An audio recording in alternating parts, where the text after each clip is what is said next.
Yo, what's up mga ka-runners? So, today's run is a recovery run lang. So, 3K easy pace lang tayo para lang makarecover sa race natin kahapon. Ako natin yung sub 24 sa 5K. Yung PR natin is 23:48 ata. So, bukas ko na lang gagawin yung sa Garmin natin.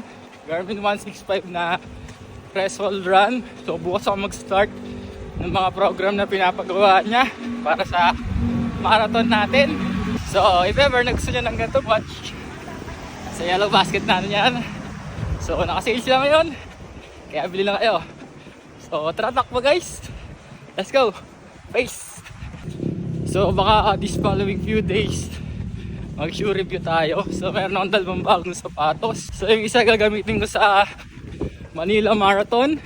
And yung isa kong sapatos is para naman sa mga short distance na race na sasalihan natin, like 5K and 10K. So abangan nyo yun. First kilometer 6 minutes and 30. Second kilometer guys. So yun. So for the upcoming marathon natin, I'm aiming for sub 4:20. Yun yung goal time ko sa ating first ever official marathon.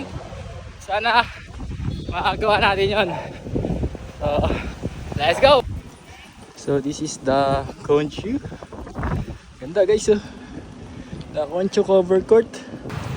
3 km guys. So, yun. Tapos na natin ating recovery run. So, I hope I encourage you once again to stay active, to be wealthy, to be healthy, and always run for your life for a better living. So yun na, run safe palagi guys. And if you want this watch, buy now. Let's go.